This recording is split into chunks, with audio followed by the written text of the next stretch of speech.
Hello everyone, welcome back to astrology classes. तो friends, आज हम लोग बात करेंगे, जैसे कि आपने थंबनेल में देखा होगा, तो बीपीएससी के जितने भी क्वेश्चन पूछे गए हैं 38वीं बीपीएससी से लेकर 65वीं, तो पूर्वावलोकन बुक में भी इस चीज़ को कलेक्शन करके दिया हुआ है, यानी कि प्रीवियस ईयर क्वेश्चन है सारे। और इस क्वेश्चन से आपको दो फायदे होंगे, जिनका एसआई का मेंस है, यानी कि जो दरोगा मेंस पोस्टपोन्ड हो गया, और जिनका बीपीएससी है, तो दोनों में ये क्वेश्चंस आपको देखने को मिलेंगे। तो चलिए देर न करते हुए क्वेश्चंस को देख लेते हैं। और आज हम शुरू करेंगे एंशिएंट का, दो पार्ट में देंगे इसका क्वेश्चन, करीब आज 60 करीब में देंगे और 60 बाद में आपको। तो जैसा आप लोगों का फीडबैक होगा कमेंट करिएगा और लाइक जरूर करिएगा। तो चलिए, पहला क्वेश्चन है कि भारत में पशुपालन एवं कृषि के प्राचीनतम साक्ष्य प्राप्त हुए हैं, तो कहाँ से हुए हैं? तो मेहरगढ़ से हुआ है, यानी कि ऑप्शन डी आपका सही है। नेक्स्ट क्वेश्चन है कि निम्नलिखित में से किसको कैलोलिथिक युग भी कहा जाता है? तो कैलोलिथिक युग की बात करें तो ताम्रपाषाण युग को कैलोलिथिक युग भी कहा जाता है। फिर है कि हड़प्पा में मिट्टी के बर्तन सामान्यतः किस रंग का उपयोग में हुआ था? तो हड़प्पा में अगर बात करें कि मिट्टी के जो बर्तन का इस्तेमाल हुआ था, वो था आपका लाल रंग का, ऑप्शन ए। नेक्स्ट है कि सिंधु सभ्यता निम्नलिखित में से किस युग में पड़ता है? तो सिंधु सभ्यता आप लोग तो सबको ही जानता होगा कि किस युग में पड़ता है। आद्य ऐतिहासिक काल, सॉरी, किस काल में पड़ेगा? तो आर्ध ऐतिहासिक काल। अगर बात कर ले तो आर्ध ऐतिहासिक काल का पठनीय लेखन कला और ज्ञान के आधार पर किया जाता है, जैसे कि क्या उन लोगों को आता था। तो आद्य ऐतिहासिक माना गया कब से? 2500 से लेकर 600 बीसी तक। तो इस चीज को भी आप लोग ध्यान में रखिएगा। नेक्स्ट है कि सिंधु घाटी सभ्यता की सबसे महत्वपूर्ण विशेषता क्या है? तो सिंधु घाटी की सबसे महत्वपूर्ण विशेषता की बात करें तो पक्की ईंटों से बनी इमारतें जो हैं वो वहाँ की क्या है? मुख्य विशेषता है। क्योंकि वहाँ पे देखिएगा तो वहाँ का विशाल स्नानागार एवं अन्नागार मोहनजोदड़ो का वो क्या था? पक्की ईंटों का बना हुआ था। नेक्स्ट क्वेश्चन है कि निम्नलिखित में से कौन सा एक हड़प्पा का बंदरगाह है? तो हड़प्पा का सिंपल सा क्वेश्चन है कि लोथल जो क्या है, तो बंदरगाह था, और ये कहाँ पड़ता है? तो भोगवा नदी के तट पे गुजरात। नेक्स्ट क्वेश्चन है कि निम्नलिखित में से किस हड़प्पा कालीन स्थल से टेराकोटा का हल प्राप्त हुआ? तो टेराकोटा का हल कहाँ से मिला? बनावली से। अब बनावली आपको पड़ता कहाँ है? तो हरियाणा में, ध्यान में रखिएगा, क्योंकि ये भी पूछा जा सकता है कि ये स्थल किस जिले में किस राज्य में पड़ता है। नेक्स्ट क्वेश्चन है कि निम्नलिखित में से कौन हड़प्पा और मोहनजोदड़ो के उत्खनन से संबंधित नहीं है? तो अगर बात करें हड़प्पा और मोहनजोदड़ो के उत्खनन से जो संबंधित नहीं है, वो हैं आपके बीएस स्मिथ। नेक्स्ट है कि बगोज कुई का महत्व इसलिए है कि, बगोज कुई का महत्व किस लिए है? तो वो है वहाँ जो अभिलेख प्राप्त हुए हैं उनमें वैदिक देवी देवताओं का वर्णन मिलता है, इसीलिए बगोज कुई का महत्व है। अगर बात करें बगोज कुई तो ये भी पूछा जाता है कि ये कहाँ से मिलता है? तो एशिया माइनर से इसका 14वीं शताब्दी के ईस्वी में इसके अभिलेख मिले थे। इस चीज़ को ध्यान रखिएगा, एशिया माइनर यहाँ से आपको क्वेश्चन पूछा जाता है। नेक्स्ट क्वेश्चन है कि प्रसिद्ध 10 राजाओं का युद्ध किस नदी के तट पर हुआ था? तो प्रसिद्ध 10 राजाओं का युद्ध जो हुआ था किस नदी के तट पे हुआ था? तो पुरुषपुनी नदी के तट पे हुआ था। वर्तमान में इसका नाम क्या है? रावी नदी है। नेक्स्ट क्वेश्चन है कि ऋग्वेद में कौन सा मंडल पूर्णतः सोम को समर्पित है? तो ऋग्वेद का 9वां मंडल जो है वो आपका पूर्णतः सोम को समर्पित है। ऋग्वेद में कुल कितने 10 मंडल हैं? तो 10 मंडल है। नेक्स्ट है कि ऋग्वेद संहिता का 9वां मंडल पूर्णतः किसको समर्पित है?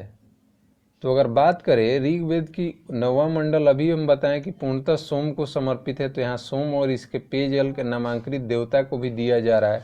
तो करेक्ट आंसर आपका क्या है? डी है। फिर है कि गायत्री मंत्र किस पुस्तक में मिलता है? तो सिंपल सा क्वेश्चन है, ऋग्वेद में आपको गायत्री मंत्र का उल्लेख है। नेक्स्ट क्वेश्चन है कि महावीर स्वामी का जन्म कहाँ हुआ था? तो महावीर स्वामी का जन्म सबको ही जानता है, कहाँ पे? कुंडलगाम। देखिए वैशाली जिला में हुआ था, तो कुंडनग्राम जब दिया हो तो आपको वैशाली टिक नहीं करना है। अगर कुंडनग्राम नहीं दिया होगा तब वैशाली आप जरूर टिक करें। नेक्स्ट क्वेश्चन है कि महावीर जैन की मृत्यु निम्नलिखित में से किस नगर में हुई थी? तो महावीर जैन की मृत्यु जो हुई थी पावापुरी में हुई थी।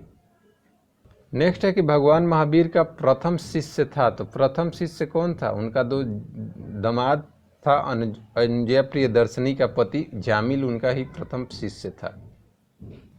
नेक्स्ट क्वेश्चन है कि निम्नलिखित में से कौन सबसे पूर्वकालिक जैन ग्रंथ कहलाता है? तो सबसे पूर्वकालिक जो जैन ग्रंथ कहलाता है वो 14 पूर्व होता है, ध्यान में रखिएगा। नेक्स्ट है कि महात्मा बुद्ध ने अपना पहला धर्म चक्र परिवर्तन किस स्थान पर दिया था? तो सिंपल सा क्वेश्चन है, सारनाथ में दिया था। फिर है कि महात्मा बुद्ध का महापरिनिर्वाण कहाँ हुआ था? तो महात्मा बुद्ध का महापरिनिर्वाण जो हुआ कुशीनगर देवरिया उत्तर प्रदेश में आपको पड़ेगा। नेक्स्ट क्वेश्चन है कि त्रिपिटक किसकी धार्मिक पुस्तक है? तो सिंपल सा क्वेश्चन है, त्रिपिटक बौद्ध धर्म से संबंधित है। फिर एक निम्नलिखित में से कौन सी बात बौद्ध धर्म तथा जैन धर्म में समान नहीं है? तो बौद्ध धर्म और जैन धर्म में जो समान नहीं है वो आत्मदर्शन है। नेक्स्ट है कि बोध गया में बोधि वृक्ष अपने वंश की इस पीढ़ी का है। तो देखिए ये क्वेश्चन थोड़ा सा क्या है आपका, बोला जाता है कि ये विवादित क्वेश्चन है, कहीं पे पंचम देता है कहीं पे षष्टम देता है। तो इस क्वेश्चन को थोड़ा सा अगर इस तरह का क्वेश्चन आए तो देख लीजिएगा, पंचम टिक करके, अगर षष्टम नहीं हो या पंचम नहीं हो तब तो एक कोई टिक कर सकते हैं, लेकिन अगर दोनों दिया है तब तो दिक्कत है। और यहीं से एक और क्वेश्चन पूछा जाता है कि बोधि वृक्ष को किसने कटवाया था? तो किसने कटवाया था जरूर आप लोग कमेंट में कमेंट करें। बाबर की गुफाओं का उपयोग किसने आश्रय गृह के रूप में किया? तो आजीविकों के लिए बनवाया गया था, तो आजीविकों ने इसका इस्तेमाल किया, और ये मौर्य वंश के युग में बनवाया गया था, तो ध्यान में रखिएगा। नेक्स्ट है कि आजीवक संप्रदाय के संस्थापक थे। तो आजीवक संप्रदाय के संस्थापक जो थे वो मखली गोसाल थे। लेकिन यहाँ एक महत्वपूर्ण बात है कि देखिए मखली गोसाल प्रारंभ में महावीर के शिष्य थे, किंतु बाद में मतभेद के चलते इन्होंने महावीर की शिष्यता त्याग करके आजीविक नामक संप्रदाय की स्थापना की थी। ये भी बात यहाँ से बहुत ही अच्छा तरह से दिया हुआ है। पाटलिपुत्र के संस्थापक थे, तो पाटलिपुत्र के संस्थापक उदयन। नेक्स्ट क्वेश्चन है कि किस शासक ने सर्वप्रथम पाटलिपुत्र का राजधानी के रूप में चयनित किया? तो उदयन ने उसको बनाया, और उदयन ने ही उसको क्या अपना राजधानी बनाया था। नेक्स्ट क्वेश्चन है कि विश्व का पहला गणतंत्र वैशाली में किसके द्वारा स्थापित किया गया था? तो लिच्छवी के द्वारा स्थापित किया गया था, ऑप्शन डी आपका सही है। मगध का प्रारंभिक राजधानी कहाँ था? तो मगध का प्रारंभिक राजधानी राजगृह या गिरिव्रज, ऑप्शन सी आपका सही है। अजात शत्रु के वंश का नाम बताए। तो अजात शत्रु किस वंश के था? तो हर्यक वंश का था, और इसको क्या नाम से जाना जाता है? ध्यान में रखिएगा, क्या नाम से जाना जाता है? कुणिक। नेक्स्ट है सैंड्रोक्ट्स ने चंद्रगुप्त मौर्य की पहचान किसने की? तो किया गया है विलियम जोन्स के द्वारा, ऑप्शन ए आपका सही है। सैंड्रोक्ट्स से चंद्रगुप्त मौर्य की पहचान किसने की है? तो विलियम जोन्स ने। नेक्स्ट क्वेश्चन है कि ब्राह्मी लिपि को सर्वप्रथम किसने पढ़ा? तो जेम्स प्रिंसेस के द्वारा 1837 में ब्राह्मी लिपि को सबसे पहले पढ़ा गया था। नेक्स्ट है कि मेघास्तनीज की पुस्तक का नाम क्या है? तो मेघास्तनीज के द्वारा इंडिका लिखा गया, जो मौर्य वंश के बारे में बताता है। इंडिका का लेखक कौन है? तो मेघास्तनीज है। ये सारा पूछा हुआ, देख सकते हैं आप, डेट मेंशन है। नेक्स्ट क्वेश्चन है कि मेघास्तनीज दूत था। तो मेघास्तनीज किसका दूत था? तो सेल्यूकस का। अंतिम मौर्य सम्राट, तो अंतिम मौर्य सम्राट था बृहद्रथ, और इसको किसने मारा? तो पुष्यमति शुंग ने मारा, और शुंग वंश की स्थापना कर दी। किस अभिलेख में रुद्रदामन प्रथम की विभिन्न उपलब्धियां वर्णित है? तो रुद्रदामन से संबंधित जो अभिलेख है वो जूनागढ़ अभिलेख है। निम्नलिखित राजाओं में से किसका जैन धर्म के प्रति भारी झुकाव था? तो कलिंग राजा खारवेल का संबंध जैन धर्म के प्रति कुछ ज़्यादा ही था, मतलब कि ज़्यादा झुकाव था। फिर पूछा गया कि कलिंग नरेश खारवेल का संबंध था, तो अभी आपको बताए हैं किन से, तो महामेघ वाहन वंश से। तो करेक्ट आंसर क्या हो जाएगा? Option A. देखिए कलिंग के जो चेदी राजवंश के संस्थापक थे उनको महामेघ वाहन भी बोला जाता है, तो ध्यान में रखिएगा इस चीज़ को। नेक्स्ट है कि प्राचीन भारत का नेपोलियन किसे कहा जाता है? तो भारत का नेपोलियन जो है वो समुद्रगुप्त है।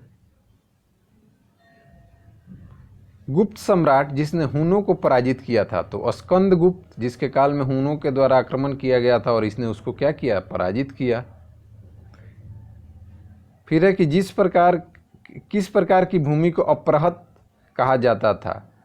तो बिना जोती हुई भूमि को ही अपरहत किया जाता था, यानी कि जो करेक्ट आंसर हो जाएगा 42 का, वो कौन सा हो जाएगा? वो हो जाएगा आपका ए।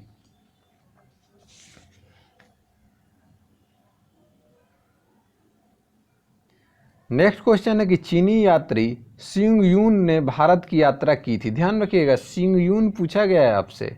तो सिंग यून की बारे में बात करें तो 1515 से लेकर 1520 के बीच में ये भारत आया था। माना जाता है कि 1518 में भारत आया था।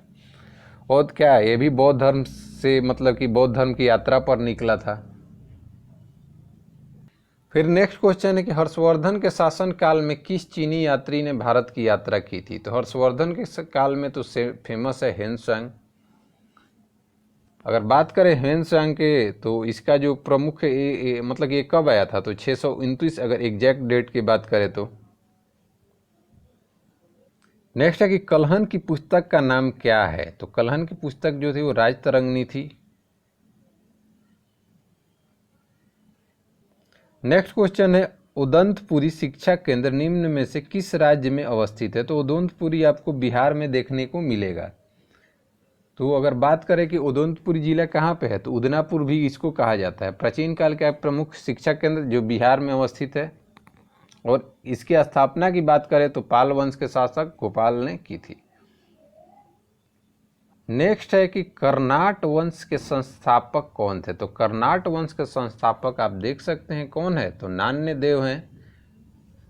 कब इस स्थापना किए थे? तो करीब आपको 1100 के करीब में किए थे, 1097 में।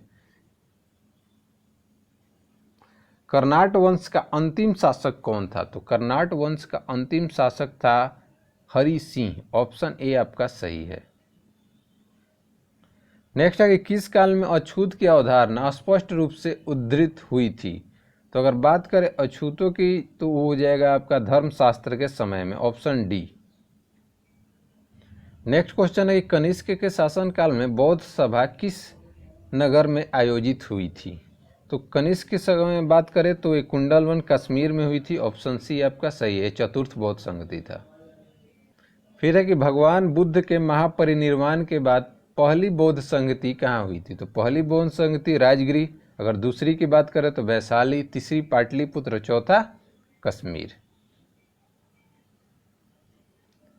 फिर है कि बुद्ध के जीवन की 4 महत्वपूर्ण घटनाओं, उनसे संबंधित 4 स्थानों को उल्लेख दिया। यह 2 स्तंभ 1 और 2 में अंकित है, इसको आपको सुमेल करना है। तो सिंपल सा है, जन्म कहाँ हुआ था बुद्ध का? तो लुम्बिनी, नेपाल। उसके बाद ज्ञान की प्राप्ति कहाँ हुआ था? तो बोध गया। प्रथम प्रवचन सारनाथ, और निधन कुशीनगर। तो ए का आपका थर्ड है, तो ए का थर्ड आपको ऑप्शन नंबर सी में है। और 2 का आपका 2 सही है, 3 का 1 भी सही है, और 4 का 4 भी सही है। तो आपका ऑप्शन सी सही है। नेक्स्ट क्वेश्चन है कि बोध गया में महाबोधि मंदिर बनाया गया जहां गौतम बुद्ध को ज्ञान प्राप्त हुआ था। तो सिंपल सा क्वेश्चन है, गौतम बुद्ध को एक देवता का स्थान किस राजा के युग में प्राप्त हुआ? तो चतुर्थ बौद्ध संगति किसके काल में हुआ? कनिष्क। क्योंकि चतुर्थ बौद्ध संगति में हीनयान और महायान आपको क्या हो गया था? बट गया था। तो जो आपको महायान था वो इनको पूजा करने लगा, और महायान मानने वाले की संख्या भी ज़्यादा थी। नेक्स्ट है कि ईसा पूर्व 6ठी सदी में विश्व का प्रथम चित्रात्मक व्यवस्था कहाँ थी? तो वैशाली में थी। मुगल चित्रकला किसके नेतृत्व में अपने शीर्ष बिंदु पर था? तो मुगल चित्रकला की बात करें तो ये जहांगीर के काल में, जहांगीर के काल को बोला ही जाता है चित्रकला का काल, स्वर्णिम युग। तो देखिए यहाँ पे आपको 56 क्वेश्चन था, ये आपको मिडिएवल का क्वेश्चन है, एंशिएंट का नहीं है। तो अगर आप चाहते हैं कि नेक्स्ट क्वेश्चन मिले तो कमेंट करें, लाइक करें। मिलते हैं नेक्स्ट में, तब तक के लिए बाय बाय।